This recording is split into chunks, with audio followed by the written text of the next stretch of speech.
इंसान को इंसान से दूर कर देने वाली सबसे पहली चीज़ जुबान है और दूसरी चीज़ पैसा है। जिन्हें सपने देखना अच्छा लगता है उन्हें रात छोटी पड़ जाती है और जिन्हें सपने पूरे करना अच्छा लगता है उन्हें दिन छोटा लगता है। किसी की आदत देखनी है तो उसे इज्जत और किसी की अगर फितरत देखनी है तो उसे आज़ादी दो। हर इंसान में कोई ना कोई प्रतिभा ज़रूर होती है पर लोग अक्सर उसे दूसरे जैसा बनने में नष्ट कर देते हैं। महंगे इतने भी मत बनो कि लोग तुम्हें बुला ना सके और सस्ते इतने भी मत बनो कि लोग तुम्हें नचाते ही रहें। खामोशियाँ कभी बेजुबान नहीं होती। कुछ दर्द ऐसे होते हैं जो आवाज़ तक छीन लेते हैं। आजकल के लोग आपकी एक गलती के पीछे आपकी सारी अच्छाइयाँ भुला जाते हैं। जितना लोगों को समझते जाओगे उतना ही अकेलापन और भी अच्छा लगता जाएगा। ख़त्म हो जाएंगे वो भी रिश्ते जिनसे मिलकर लगता था कि ये उम्र भर साथ देंगे। श्री कृष्ण कहते हैं अगर अहंकार किसी भी चीज़ का हो सर्वनाश करके ही छोड़ता है। खाली वक्त में हर कोई बात कर लेता है। प्यार तो तब होता है जब कोई आपसे बात करने के लिए अपना सारा वक्त खाली कर दे। सब कुछ ठीक करने का इंतज़ार करोगे तो बैठे ही रह जाओगे, पर हिम्मत करो, खुद उठो और अपनी ज़िंदगी में सब कुछ ठीक कर दो। लोग पहचानना भी भूल जाएं, इससे पहले ही अपनी पहचान बना लेनी चाहिए। एक बार एक राजा ने भगवान श्री कृष्ण का मंदिर बनवाया और उसमें मूर्ति की पूजा करने के लिए एक पंडित को रखा। हर रोज़ राजा अपने मंत्री से कहकर मंदिर में एक माला भिजवाता था और वो पंडित जी वो माला श्री कृष्ण की मूर्ति को चढ़ाते थे।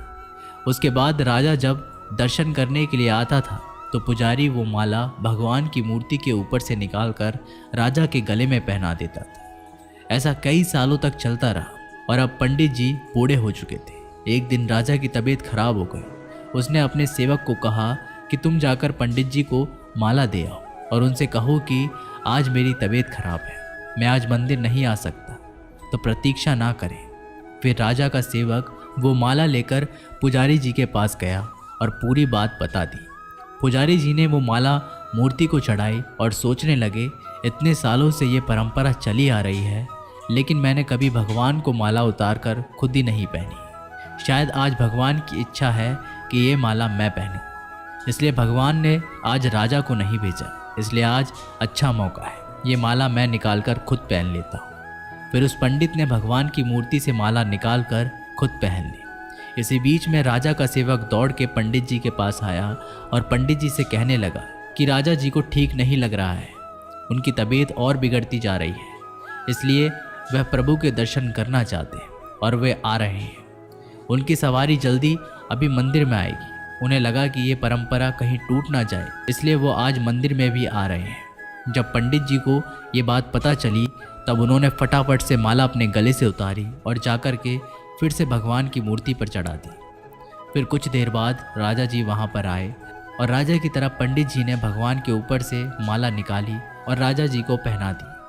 और अब राजा ने उस माला को देखा तो उस माला के एक सफ़ेद बाल नज़र आया। राजा ये समझ गया कि ये बाल पंडित का है। राजा ने पुजारी जी से पूछा, क्या ये माला आपने पहनी थी? इसमें सफ़ेद बाल कहाँ से आया? ये सुनकर पुजारी जी घबरा गए। उन्हें लगा कि अगर ये सत्य बोल दूं तो मुझे राजा दंड देंगे, इसलिए वह पुजारी ने कहा, ये बाल तो श्री कृष्ण का है। राजा को ये बात सुनकर बहुत गुस्सा आया। उन्होंने कहा, तुम झूठ बोल रहे हो, भगवान के कब से सफ़ेद बाल होने लगे? राजन ने कहा, मैं फिर कल आऊँगा और श्रृंगार के समय देखूँगा कि उनके बाल सफ़ेद है या काले। अगर बाल काले निकले और सफ़ेद नहीं निकले, आपको कल ही मृत्यु दंड दिया जाएगा, क्योंकि आपने मुझसे झूठ बोला है।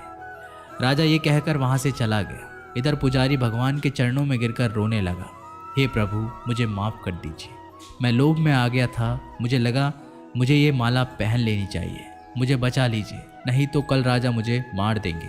वो पुजारी पूरी रात भगवान के चरणों में गिरकर रोने लगा, विनती करने लगा, प्रभु मुझे बचा लीजिए। अगली सुबह राजा श्रृंगार के समय मंदिर में पहुंचा। राजा ने भगवान की मूर्ति के ऊपर से मुकुट निकाला और उनके बाल देखे तो राजा चौंक गए, क्योंकि भगवान की मूर्ति के ऊपर सफ़ेद बाल थे। राजा ने सोचा कि यह पुजारी की कोई चाल है, इसने मौत की सज़ा से बचने के लिए भगवान के बाल सफ़ेद कर दिए हैं।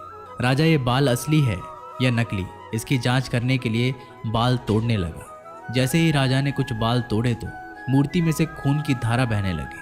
राजा भगवान के चरणों में गिर गए, क्षमा मांगने लगे और रोने लगे, मुझे माफ़ कर दीजिए। तभी मूर्ति में से एक आवाज़ आई, राजा तूने मुझे सिर्फ मूर्ति माना, इसलिए मैं तुम्हारे लिए सिर्फ एक मूर्ति हूँ। लेकिन पुजारी ने मूर्ति में साक्षात भगवान देखा, इसलिए मुझे मेरे भक्त की रक्षा करने के लिए मेरे बाल सफ़ेद करने पड़े और खून की धारा बहानी पड़ी, ताकि मैं तुम्हें समझा पाऊँ कि जहाँ भाव है वहाँ भगवान है। अगर आप वाकई में भगवान का स्मरण करते हैं, उन्हें देखना चाहते हैं, तो आपके अंदर सिर्फ भाव होना चाहिए। ये एक छोटी सी कहानी हमें शिक्षा देती है कि भगवान के आशीर्वाद के सिवा कुछ भी असंभव नहीं। अगर आप सच्चे दिल से भगवान को पुकारते हैं तो भगवान आपकी मदद के लिए ज़रूर आते हैं।